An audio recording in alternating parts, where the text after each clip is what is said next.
Understanding the murmurs is really easy, and I'll show you how to think of it in a way that will make it really easy for you.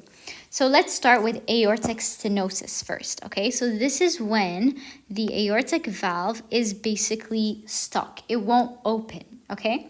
So imagine there's the heart or the left ventricle is pushing, okay? It's pushing blood through, okay? And so it would be pushing in systole, right? So here is blood trying to push through, but because it's blocked over here, it takes more pressure from the left ventricle to push the blood through. And when it finally pushes through, you hear the murmur. And so when would it happen? It would happen in systole, but in the middle of systole, right? Because it's really difficult to open this valve until there is enough pressure from the myocardium of the left ventricle to finally push the blood through. So that's why in aortic stenosis, it's a mid-systolic murmur or crescendo decrescendo, okay? But the important thing is it's going to be mid-systolic, okay? So that's how to remember aortic stenosis. And then same thing would be with mitral stenosis.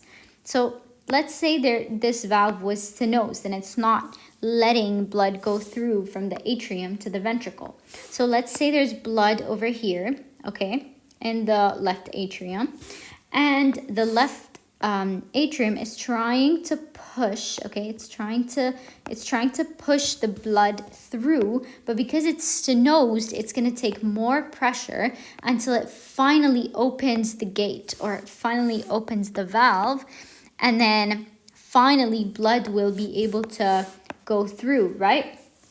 So that's why it's going to be mid-diastolic because the left atrium constricts or contracts during diastole, because during diastole blood goes from the left atrium to the left ventricle, right?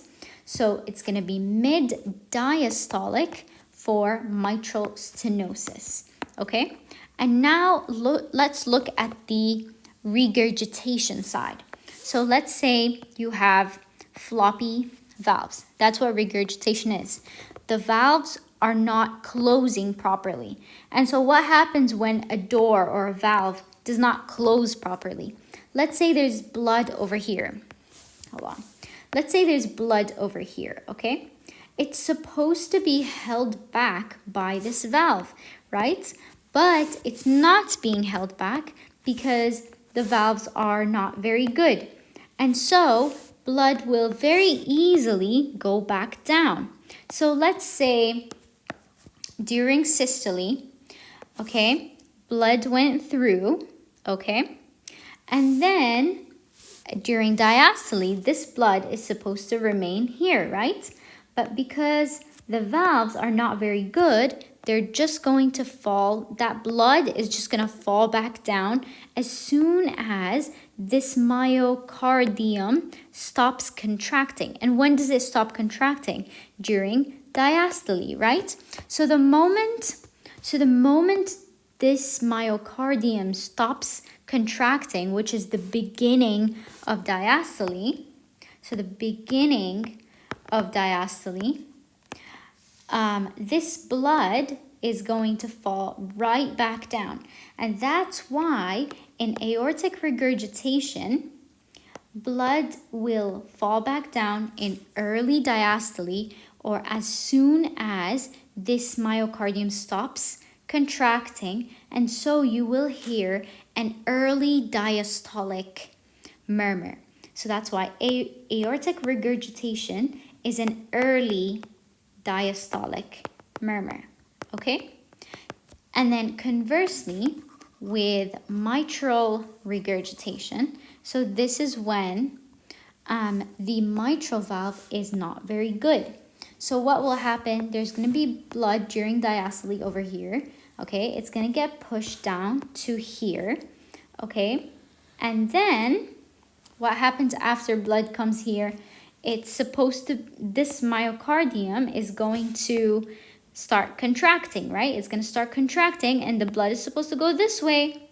But, so this is now systole where this contracts. But because this valve is still open, the blood is instead going to be pushed this way and this way. So that's why, and when does this contract? In early systole, right? So early systole, okay? Oops. Early systole, the blood is going to get pushed up and also this way. So that's why in mitral regurg, you hear an early systolic murmur, okay? So in principle, or like in summary, the regurgitations will always be early, okay? And the stenosis will always be a mid, okay? So like mid systolic or mid diastolic. Why is stenosis mid? Because it takes time to open the valve because it's stuck.